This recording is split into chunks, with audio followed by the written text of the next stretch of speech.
Love my coffee in the morning. Good morning, friends. Mark Holmes here with my buddy Cowboy Joe Boo. And as always, thank you guys for watching, commenting, and subscribing to the Joe Boo Sports Report. Without you guys, this literally does not work. Let's get open for business this morning here, guys. Oh, my Lord. We are just 8 days, 6 hours, 32 minutes, and 15 seconds away from kickoff against the Carolina Panthers. And starting tomorrow, we'll be focusing in on our week one opponent, the Carolina Panthers.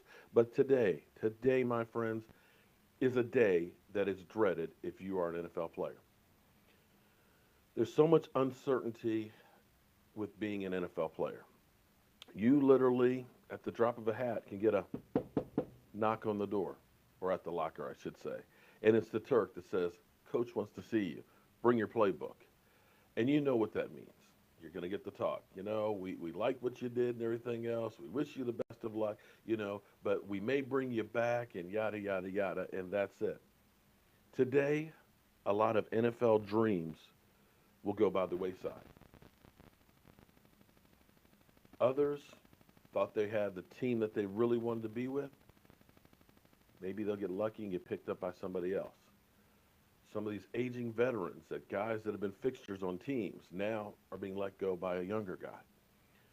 We all think about being a football player and all of the publicity, all the people wanting to see you, getting your autographs, and women want to be with you, hanging out in the club, getting tipsy.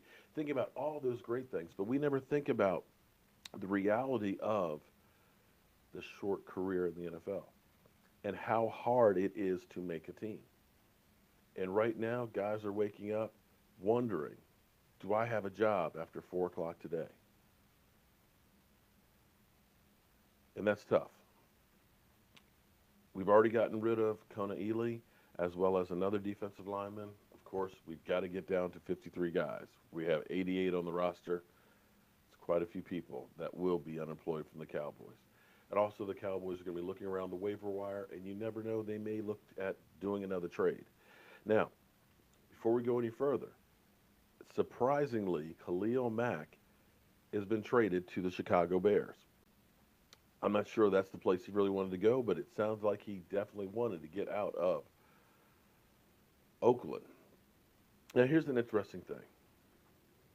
I will go on record saying, or I had been on record saying before, that I wanted Jon Gruden as a coach for the Cowboys. If for no other reason, because of the fire that he brings, because of that look, that snarl, that makes guys feel accountable. It's one of those things I think had been missing in past years from our Cowboys. But you have to start wondering, has the game passed Jon Gruden by? I know he's been in Monday Night Booth. He's seen every team that's out there. So he hasn't gotten far away from it. But the knock that I always had on Jon Gruden was this. Jon Gruden was good at taking talent that was already really good and getting them to take another step. The problem with Jon Gruden was building a team. When he went to Tampa, you can't argue with the team that Tony Dungy put together. Tony Dungy got that defense. He got the Warren Saps and stuff. And basically, Jon Gruden came in and put enough fire underneath the guys to elevate them to get that Super Bowl. But when that talent aged out, and he was in charge of finding the talent, that team took a nosedive. And here's an interesting statistic that's hard to believe. But would you believe that Jon Gruden has a worse winning percentage than Jason Garrett, Scott Picano, and some other so-so coaches out there? Kind of hard to believe. Now, we'll see what comes of the Raiders with what's going on with them letting go a guy like Khalil Mack. And I got to tell you, pass rushers are few and far between, so I'm not sure that that's the best move in the world. Now, of course, there is, of course, the story that keeps on giving, the Earl Thomas. Seattle's basically saying that they're getting offers from other people, but just not one to their liking. They've still on a record saying that they haven't gotten anything higher than a third round. And from what I'm hearing from my sources and from Mike Fisher and Brian Broaddus, that there was a second round offer on the table. So what you may be looking at is Seattle realizing that maybe they've overplayed their hand trying to get that number one, and realize that Earl Thomas is not going to play for them, and is trying to talk up the price and trying to get the Dallas Cowboys to bite. We'll see if that works out or not for him. I don't know if other teams have really been contacting him about Earl Thomas and wanting to give up what they want. But that's the hard thing with trades. When we looked at Dez Bryant, when we looked at DeMarcus Ware and things, everybody says, "Oh, trade those guys." But when you look at trading a contract, when you look at having to give up draft picks, it's not an easy thing to do to make big trades. Yeah, you can make trades like we did yesterday, Shabbos Award for an offensive lineman and things like that. But when you're talking about stars, it's really difficult to do. And the Dallas Cowboys, I believe, need him, but I believe that they haven't overpaid and they have, basically played this game of chicken about as well as you can play. But in the end, the only ones that can make a deal, Seattle. Earl Thomas can post on Instagram as much as he wants. He can do whatever he wants. We as fans can shout from the high heavens. We know the Cowboys need help at safety. But in the end, Seattle can be just the bad guy and just say, we're not going to trade him. And if he doesn't come in by October 29th, we hold on to you for another year. So it's not a great situation all the way around. Here's an interesting thing, because I got a comment yesterday, and thank everybody. We're actually doing this on Vimeo as well on YouTube, both live currently. Hopefully my sound quality is okay. I'm still learning the system, still getting the bugs and everything out of this. But an interesting comment was somebody talked about our drafting. And I got to tell you, one thing, you can knock the Cowboys for a lot of things. You can say that we don't win in the playoffs. You can say that, we get a good team and we underachieve. I get that. You can say those things. You can say the coaching staff let you down. You can say Dak Prescott regressed the second half of the year. But one thing you cannot say is that drafting is a problem. Nobody has a draft where you get everybody that's on your team. But you look back from years like 2009, where literally 3 years later there wasn't a single player on the team. We're far and away ahead of that curve. Take a look at the Cleveland Doo-Doo Browns. The Cleveland Browns, unbelievably, have traded away 3 top 100 picks for 7th rounders. Let me say that again. 3 of their picks that they had in the top 100 picks in the draft, they have now traded off their team and in return got 7th round picks. Now, you can talk about their drafting, but when you look at the talent that's on this team isn't built by free agents. This team has been developed by homegrown and home-found talent. The 2016 draft alone, where you got a Zeke Elliott, where you got a Dak Prescott, a franchise quarterback in the 4th round, one of the top running backs in the same draft, and all of a sudden you really have to start looking at this draft differently if Jalen Smith is as good as advertised. He can be one of the top linebackers in the NFL. I know we've only seen him in preseason, but the fact that he made 88 tackles on one leg, it was never a matter of him not having instinct. It was basically he couldn't get there with strength.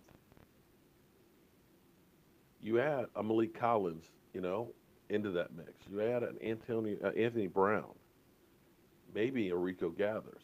That's not a bad haul for a draft. And to me, a draft that is successful is you get 1 impact player, you get 2 starters, you get a special team standout, and you get depth. If you get all of those things in a draft, you had one hell of a draft. So think again before you start talking about the Dallas Cowboys drafting. Now, today is cutdowns. We basically have 6 hours. In the next 6 hours, some guys that we really thought a lot about on the team are going to be cut. They're going to be looking for other places to play. Somebody I think that's definitely that I wanted to see make the roster was a Lance Lenoir. Lance Lenoir did not help himself in the last game, and the game before, of course, with 2 fumbles on kick returns. And when you look at the amount of receivers, we're not keeping 8 receivers. So unfortunately, I think Lance Lenoir may be gone. I think Noah Brown will probably go on the practice squad. And Thompson, I think, is safe. So we're looking at, from that standpoint, the wide receivers being there, we're okay with that situation. You got Hearns, you got Gallup, you got Cole Beasley, Deontay Thompson. Um, did I say Gallup? And so on. Offensive line, I feel bad more than anything else for Chaz Green. The Cowboys are very proud of their drafting, and they like to keep guys and give them all the opportunities in the world to make a squad and to be a player and be successful because that's their hallmark.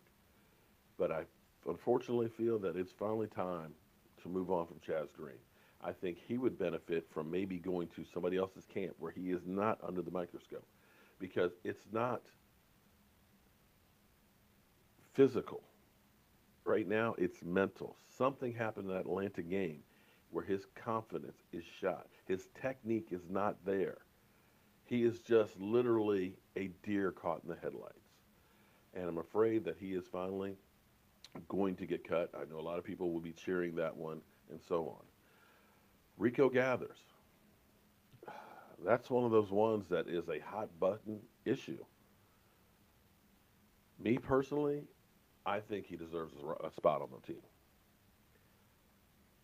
Even if you have to decide to make him kind of a hybrid type of player. You look at the NFL now, the NFL is now dominated by tight end play. The two Super Bowl teams were both led in receptions by their tight end.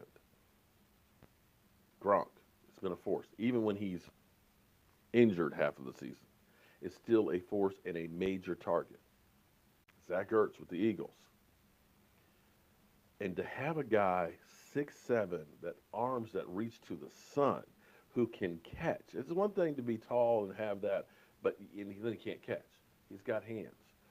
To me, you have to find a way to be able to use that guy in your system, even if it's only for 5 or 6 plays, because that is a mismatch. And make no mistake about it, in the NFL, the way you win is exploiting mismatches.